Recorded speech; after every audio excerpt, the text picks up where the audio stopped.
مجھے دعا کرنے کا طریقہ ایک اصل ٹرینر نے سکھایا تھا. یہ جسمانی ورزش کا استاد تھا اور میرے جیسے مڈل ایج لوگوں کو ایکسرسائز کے طریقے سکھاتا تھا. میں اکثر سوچتا تھا کہ ہم میں سے اکثر لوگ 5 وقت نماز پڑھتے ہیں, اللہ تعالیٰ ہمیں گھنی داڑھی رکھنے کی توفیق بھی دیتا ہے, ہم وضو میں بھی رہتے ہیں, ہم عمرے بھی کرتے ہیں, حج کی سعادت بھی کثرت سے حاصل کرتے ہیں اور زکوٰۃ بھی دیتے ہیں, لیکن اس عبادت اور ریاضت کا ہماری ذات پر کوئی اثر دکھائی نہیں دیتا. ہم 40 سال کی نمازوں کے بعد بھی متشدد ہوتے ہیں, ہم شیعہ اور سنی ہوتے ہیں, ہم جاہل بھی رہتے ہیں, ہم جی بھر کر منافع بھی کھاتے ہیں, ہم ذخیرہ اندوزی بھی کرتے ہیں, ہم کم بھی بولتے ہیں, ہم کم بھی ناپتے ہیں, ہم دودھ میں پانی بھی ڈالتے ہیں, ہم جعلی ادویات بھی بناتے ہیں اور ہم اپنے ملازمین کا حق بھی مارتے ہیں. میں سوچتا تھا ہماری نمازیں, روزے اور حج ہماری ذات پر کیوں اثر نہیں چھوڑتے, جبکہ اللہ تعالیٰ دعویٰ کرتا ہے کہ مومن بے ایمان نہیں ہو سکتا, مومن سخت گیر بھی نہیں ہو سکتا, مومن بے انصاف اور منافق بھی نہیں ہو سکتا, اور مومن متشدد اور انتہا پسند بھی نہیں ہو سکتا. لیکن مومن ہونے کے باوجود ہم میں اسلام کی کوئی صفت دکھائی نہیں دیتی. کیوں ہم اپنے اسلام سے اپنے بھائیوں اور بہنوں تک کو متاثر کیوں نہیں کر پاتے؟ میں اکثر سوچتا تھا, پریشان ہوتا تھا, اور پھر دوسرے بس اور کم عقل مسلمانوں کی طرح اسے ایمان کی کمزوری قرار دے کر خاموش ہو جاتا. لیکن پھر مجھے وہ ٹرینر ملا اور اس نے میرے ذہن کی ساری گرہیں کھول دی. اس نے بتایا ایکسرسائز کرنے کا بہترین طریقہ یہ ہے کہ آپ جب کسی مسل کی ایکسرسائز کریں تو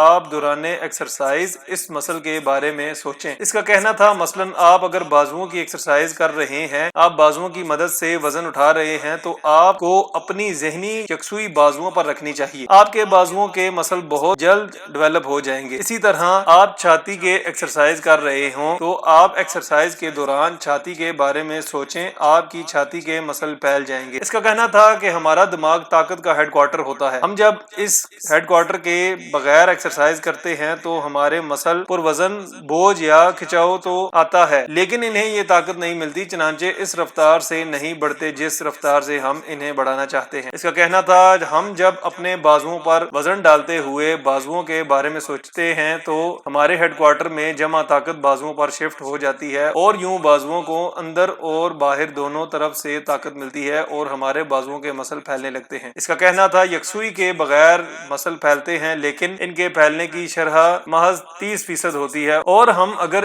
30% میں دماغ یا یکسوئی کا 70% شامل کر لیں تو ہمارے نتائج 100% ہو جائیں گے. یہ لیکچر محض ایکسرسائز کے بارے میں تھا, لیکن اس لیکچر کے دوران مجھ پر عبادت اور دعا کی رمز بھی کھل گئی. میں جان گیا ہم 40 سال عبادت کرنے کے باوجود اس عبادت کے اثرات سے محفوظ کیوں نہیں رہتے. ہم نیکی اور پارسائی کے دریا میں غوطے لگانے کے باوجود سوکھے کیوں رہتے ہیں. پارسائی اور عبادت ہماری ذات پر کیوں اثر نہیں کرتی؟ اس کی وجہ صرف اور صرف یکسوئی ہوتی ہے. عبادت کا تعلق روح کے ساتھ ہوتا ہے, اور انسان کی تمام اچھائیاں بھی روح ہی میں ہی سٹور ہوتی ہیں. علم ہو, سچ ہو, ایمان ہو, صفائی ہو, شائستگی ہو, تہذیب ہو, اخلاق ہو, اور سماجی, معاشی اور کاروباری اخلاقیات, یہ سب انسانی روح میں جمع ہوتی ہیں. ہمیں ان میں سے چند اچھائیاں, چند خوبیاں درکار ہوتی ہیں. درکار اچھائیوں کے بارے میں سوچتے رہیں, ہم انہیں اپنی یکسوئی کا حصہ بنا لیں تو مسلز کی طرح ہماری یہ اچھائیاں بھی مضبوط ہونے لگتی ہیں, اور یہ چند دنوں, چند برسوں میں حقیقت بن کر ہمارے سامنے آ جاتی ہیں. مثلا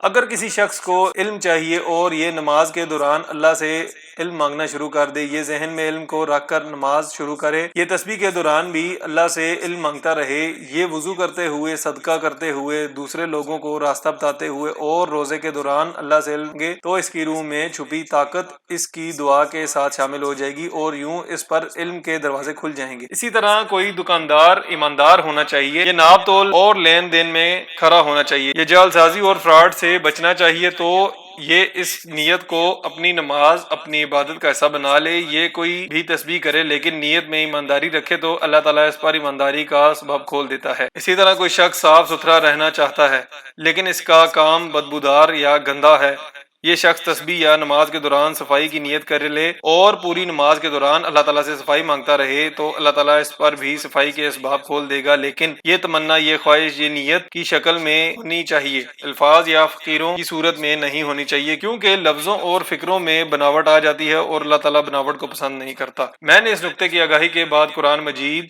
احادیث مبارکہ اور سیرت طیبہ کا مطالعہ کیا تو معلوم ہوا پورا قرآن مجید, احادیث اور سیرت